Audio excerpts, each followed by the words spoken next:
ठीक है, बात करें वर्क की। वर्क और हीट क्या होते हैं, आपस में क्या होता है इनमें, तो देखो हेडिंग पड़ेगा वर्क।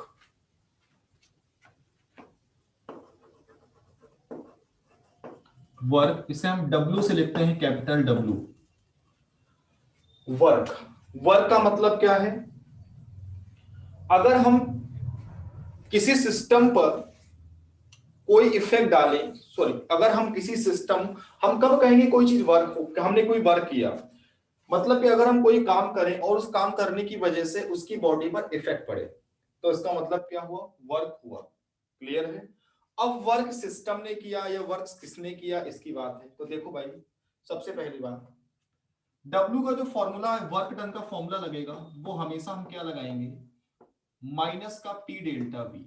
ये कब लगेगा, जब रिवर्सिबल आइसोथर्मल प्रोसेस होगा। कैसा, isothermal. Minus sign sign convention को मैनेज करेगा, इसे मत भूलना। W is equal to minus P delta V, या कह सकते हैं कि W is equal to minus integration P dV. याद रखना, इस माइनस साइन को मत भूलना, क्योंकि माइनस साइन ही सब कुछ मैनेज करेगा। क्लियर है। और ये फॉर्मूला कब लगेगा, आइसोथर्मल प्रोसेस में, आइसो सिंपल आइसोथर्मल प्रोसेस में लगेगा। आगे बात समझ। देखो मान लिया एक सिस्टम है हमारे पास, एक कंटेनर है, एक पिस्टन वाला सिस्टम है, क्योंकि हमें इसी की बात करनी है डिटेल में। एक पिस्टन वाला सिलेंडर है, इसके अंदर गैस भरी हुई है। ठीक है, इसके अंदर क्या है, गैस भरी हुई है। जो गैस फिल है इतने वॉल्यूम में है, कितने वॉल्यूम में है, चलो मान लिया V1 वॉल्यूम में है।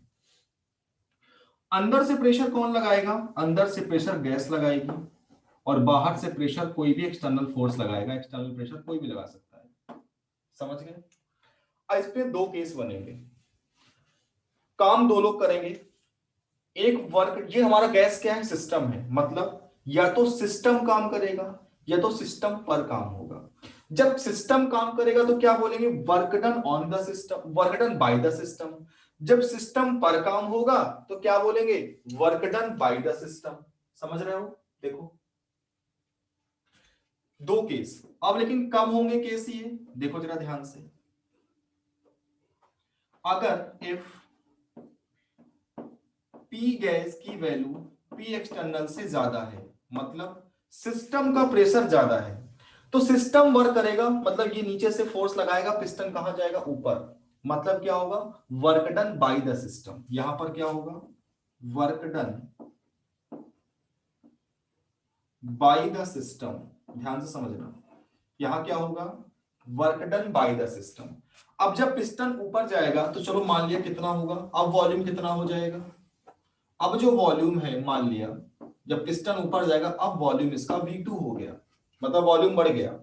तो आपको पता है वर्क डन का फॉर्मूला क्या होता है, माइनस का P delta V। Delta V का मतलब क्या होगा, V2 माइनस V1। आपको पता है यहां पर V2 की वैल्यू V1 से ज्यादा है, क्योंकि यहां पर V1 कम है, V2 ज्यादा है। तो फाइनल जो आएगा रिलेशन, फाइनल नेगेटिव में आएगा। वर्क डन किस में आएगा, नेगेटिव में आएगा। मतलब जब work done by the system होता है तो वर्क डन किस में आता है, नेगेटिव में। या फिर अगर किसी क्वेश्चन वर्क डन नेगेटिव में आ रहा हो तो समझ जाना है क्या काम कौन कर रहा है, सिस्टम कर रहा है। सेकंड कंडीशन, इफ अगर गैस का प्रेशर या इंटरनल प्रेशर एक्सटर्नल से क्या है, कम है, मतलब अब बाहर वाला ज्यादा ताकतवर है, ये सिस्टम पर काम करेगा। अब यहां पे क्या होगा, work done on the system, work done on the system. जब सिस्टम पर काम होगा तो ये क्या होगा, पिस्टन नीचे की ओर आ जाएगा। अब इसका वॉल्यूम क्या हो जाएगा, गैस का कंप्रेस हो जाएगा। अब इतना हो गया V2। W is equal to क्या होगा, minus P V2 minus V1। यहां पर V2 कम है, V1 ज्यादा है। जब V1 ज्यादा है, बाहर पहले से नेगेटिव है, आंसर इसका इसका डिफरेंस नेगेटिव में आएगा। नेगेटिव नेगेटिव क्या हो जाएगा, पॉजिटिव हो जाएगा। तो वर्क डन किस में आएगा, पॉजिटिव में आएगा। समझ गए। इसका मतलब क्या हुआ, जब work done on the system होगा तो वर्क डन पॉजिटिव आएगा। अगर कहीं भी किसी भी क्वेश्चन में वर्क डन पॉजिटिव में आ रहा हो तो समझ जाना कि सिस्टम क्या हुआ, सिस्टम पर काम हुआ है। और अगर नेगेटिव में आ रहा हो तो क्या कहोगे, सिस्टम ने काम किया है। क्लियर है। अच्छा, जब सिस्टम को काम करना होगा तो सिस्टम को हीट चाहिए होगी, एनर्जी चाहिए होगी। तो जब work done by the system होता है तो क्यू हीट होती है। हीट कैसी होती है? पॉजिटिव में होती है। हीट कैसी होती है? पॉजिटिव में होती है। और जब सिस्टम पर काम होता है तो हीट, जब सिस्टम पर काम करते हैं तो सिस्टम हीट रिलीज करता है। तो इस केस में क्यू क्या होता है? नेगेटिव में आता है। क्लियर है? हीट किस में होती है? नेगेटिव में होती है। क्लियर है? नोट करो अच्छे से। अब हेडिंग डालो, हीट क्या होती है। अब बात करेंगे हीट के बारे में, क्योंकि दोनों कैसे फंक्शन होते हैं? पाथ फंक्शन होते हैं। ठीक है, राइट डाउन। हीट क्या होता है लिखो। हीट, इसको हम क्यू से रिप्रेजेंट करते हैं थर्मोडायनेमिक्स में। हीट क्या होता है लिखो। देखो हीट क्या है? एनर्जी का अमाउंट है। मतलब heat is defined the amount of energy, और वो एनर्जी का अमाउंट जो सिस्टम और सराउंडिंग के बीच ट्रांसफर होता है due to change in temperature. Temperature में चेंज होने की वजह से जब सिस्टम और सराउंडिंग के बीच एनर्जी का ट्रांसफर होता है, तो जो भी एनर्जी का ट्रांसफर होता है, जो भी अमाउंट एनर्जी का ट्रांसफर होता है, उसे क्या बोलते हैं? हीट बोलते हैं। लिखो, heat is defined as the heat is defined as the heat is defined as the heat is defined as the amount of energy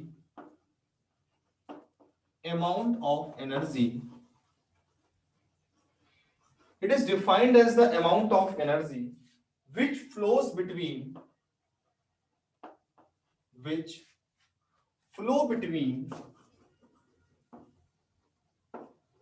system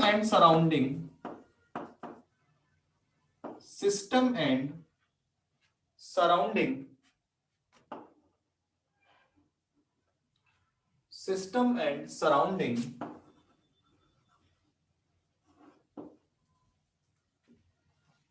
because of temperature difference,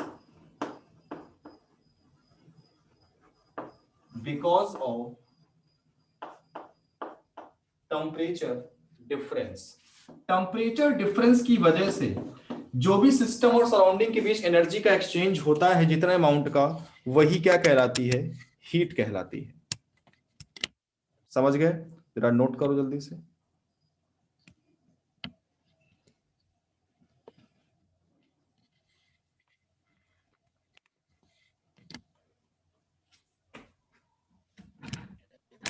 sir मैं सर हाँ, देखो अब हम लोगों ने फॉर्मूला पढ़ा है work done का, W is equal to minus का P डेल्टा V। अब प्रेशर की यूनिट क्या होती है? एटीएम। वॉल्यूम की यूनिट क्या होती है? लीटर। तो वर्क डन की यूनिट क्या आएगी? एटीएम लीटर आएगी यार। और वर्क डन की यूनिट एटीएम लीटर तो रखते नहीं, क्या रखते हैं? तो जूल या तो कैलोरी। तो याद रखना हमेशा कि 1 atm litre is equal to होता है 101.3 जूल। याद रखना। अगर आंसर मान लो 35 आ रहा है, 35 लीटर एटीएम, तो 35 में इससे मल्टीप्लाई कर देंगे तो जूल में कन्वर्ट हो जाएगा। याद रखना 1 एटीएम लीटर में 101.3 जूल होते हैं, और किलो जूल में कन्वर्ट करना हो तो 1000 से क्या कर दो? डिवीजन कर दो, 1000 से उसको डिवाइड कर दो। क्लियर है? नेक्स्ट, आपको पता है 1 कैलोरी में कितने जूल होते हैं? 4.18 जूल होते हैं। कितने? 1 कैलोरी में 4.18 जूल होते हैं। क्लियर है? ये अप्रोक्सीमेट हम लोग क्या देते हैं? 4.2 भी रख देते हैं। ठीक है, अप्रोक्सीमेट 4.2 रख देते हैं। अगर हमसे पूछे कोई कि लीटर एटीएम और कैलोरी और जूल और अर्ग में सबसे ज्यादा यूनिट किस, सबसे ज्यादा वैल्यू किसकी होती है? तो देखो सबसे ज्यादा होता है 1 लीटर एटीएम, उससे कम वैल्यू होती है किसकी? 1 कैलोरी की, उससे कम होती है 1 जूल की, और सबसे कम होती है 1 अर्ग की। याद रखना। क्लियर है? अगला एक रिलेशन याद रखना कि 1 लीटर एटीएम में तुम्हारा 101.3 जूल होते हैं। ठीक है,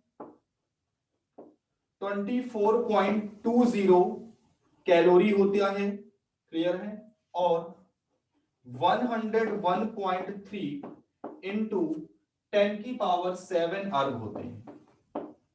तो आपको जिसमें भी निकालना हो आंसर, अगर लीटर एटीएम आया है, अगर आपको जूल में निकालना हो, कैलोरी में निकालना हो या अर्ग में निकालना हो, तो जूल जो लीटर एटीएम में आएगा उससे मल्टीप्लाई कर करके आप डायरेक्ट निकाल लेना। क्लियर है? इससे बेहतर आपको कन्वर्जन कहीं नहीं मिलेगा। और ये आपके लिए इंपॉर्टेंट है, बेसिकली एनसीईआरटी बेस्ड क्वेश्चन है, कभी पेपर में हो जाए, फिजिक्स के पेपर में आ जाए या केमिस्ट्री पेपर में आ जाए, ये ऑर्डर एनर्जी का। क्लियर है? नोट करो जल्दी से।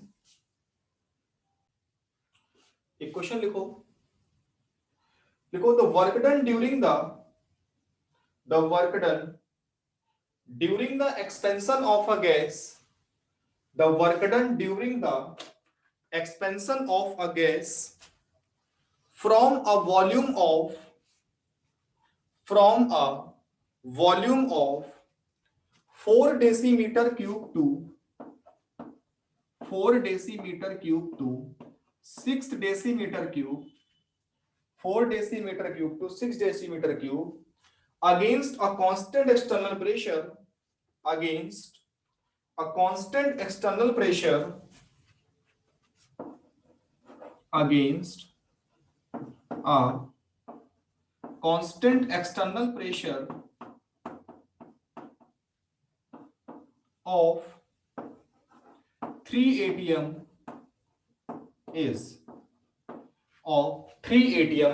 कितना वर्क डन होगा आपको जूल में आंसर देना है।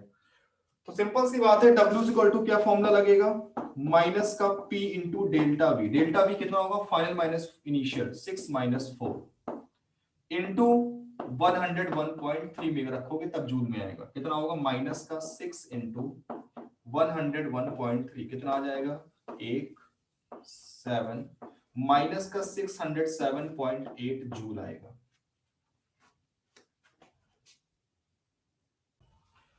लिखो, the work done during the expansion of a gas, the work done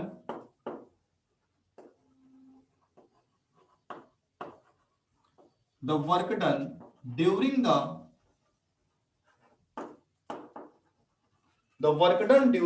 expansion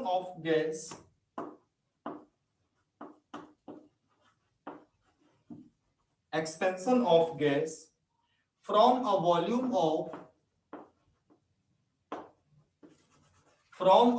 of 14 decimeter cube to 16 decimeter cube, 14 decimeter cube to 16 decimeter cube against a constant external pressure,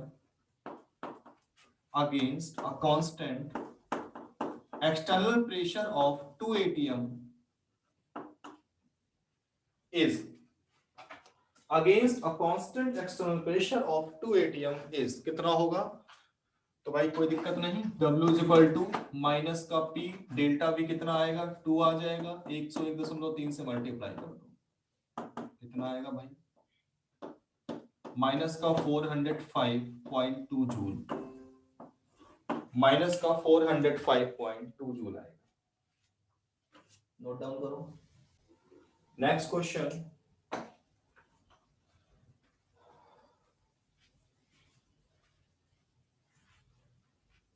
two mole of zinc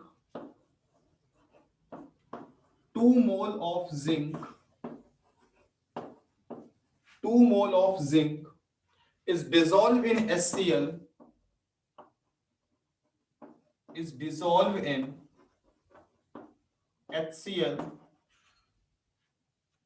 at 25 degrees Celsius,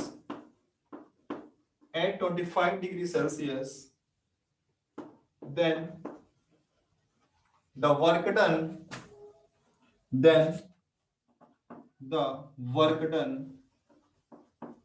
in kilojoule, kilojoule में कितना work done होगा।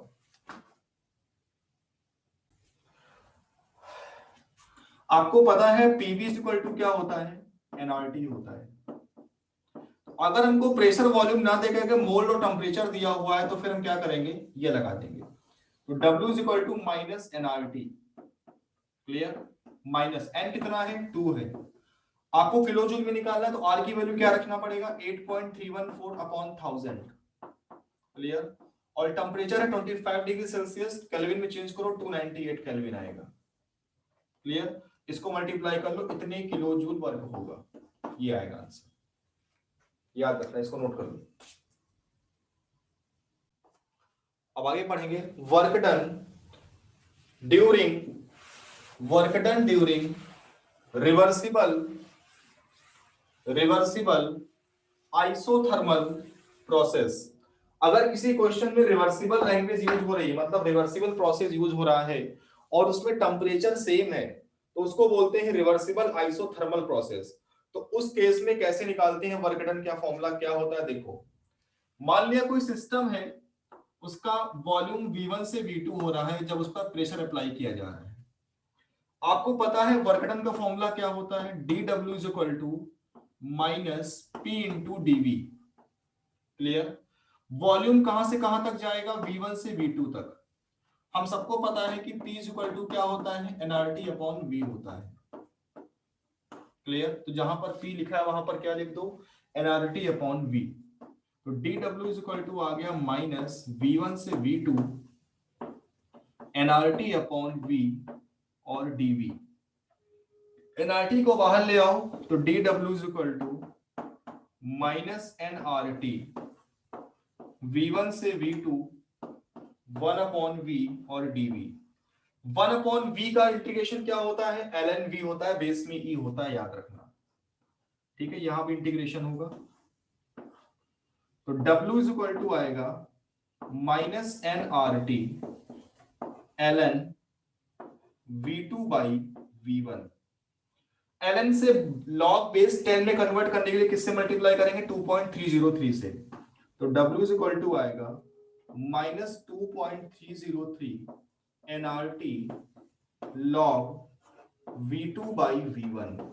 अगर volume दिया हो तो ये लगा देना फॉर्मूला, और अगर P1 P2 दिया हो तो फिर क्या लगाओगे फॉर्मूला, क्या लग जाएगा यहीं पर W is equal to minus 2.303 nRT log P1 upon P2। याद रखना, क्योंकि वॉल्यूम इनवर्सली होता है प्रेशर के, तो ये फॉर्मूला अप्लाई करते हैं। लेकिन हाँ, कब करोगे, जब क्वेश्चन में बोलेगा कि रिवर्सिबल प्रोसेस है।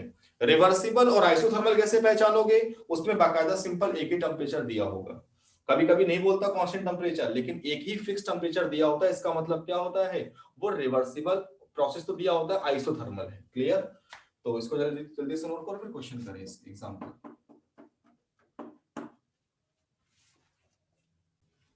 राइट डाउन, क्वेश्चन लिखें। 2 mole of an ideal gas 2 mole of an ideal gas 2 mole of an ideal gas at 27 degrees Celsius expand isothermally and reversibly from a volume of 4 liter to 40 liter,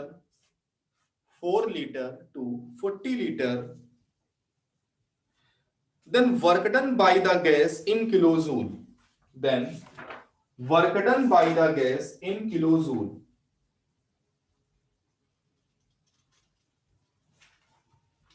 आपको बताना है work done by the gas in kilojoule क्या।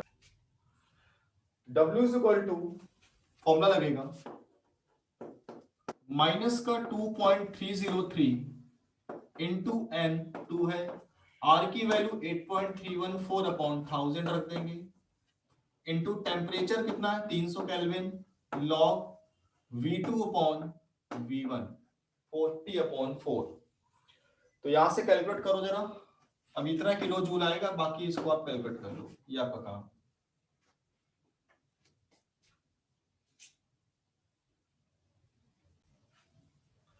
A sample of an ideal gas, अच्छा question है। A sample of an ideal gas, a sample of an ideal gas is expanded 1 meter cube to 3 meter cube, 1 meter cube to 3 meter cube in a reversible process, in a reversible process for which P is equal to K into V square, P is equal to K into V square, इसके form में दिया है P is equal to K into V square with K is equal to, K की value दी है, K is equal to 6 बार पर metre की power 6 बार पर metre की पावर 6, देन वर्क डन। आपसे कह रहा कि भैया आंसर बताओ वर्क डन क्या होगा, जल्दी से बताओ क्या होगा। देखो dw is equal to minus का pdv होता है। ऐसा क्वेश्चन कभी आया तो हमेशा फॉर्मूले से ही करना होगा, तभी मैंने इंटीग्रेशन पूरा बताया कैसे होता है। मैं भी फॉर्मूला लिखा सकता था सिंपल कि फॉर्मूला ये होता है, लेकिन अगर ये क्वेश्चन फंस जाता तो फिर नहीं हो पाता। देखो dw is equal to p की वैल्यू क्या है, k into v square, k तो कांस्टेंट है, इंटीग्रेट कर दो, k को बाहर रख लो -6, कहां से कहां तक, 1 से लेके 3 तक, v स्क्वायर dv, लो भाई हो गया।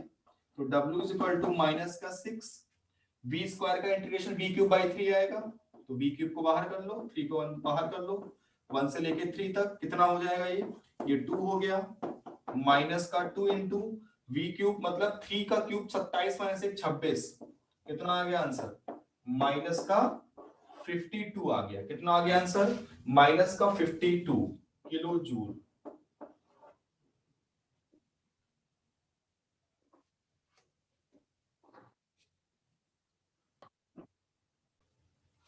ये आएगा, W की वैल्यू आएगी बार और मीटर की पावर 3 में, इसको चेंज करेंगे 100 से मल्टीप्लाई में दिया है तो आएगा 52, माइनस का 5200 किलो जूल आएगा, माइनस का 5200,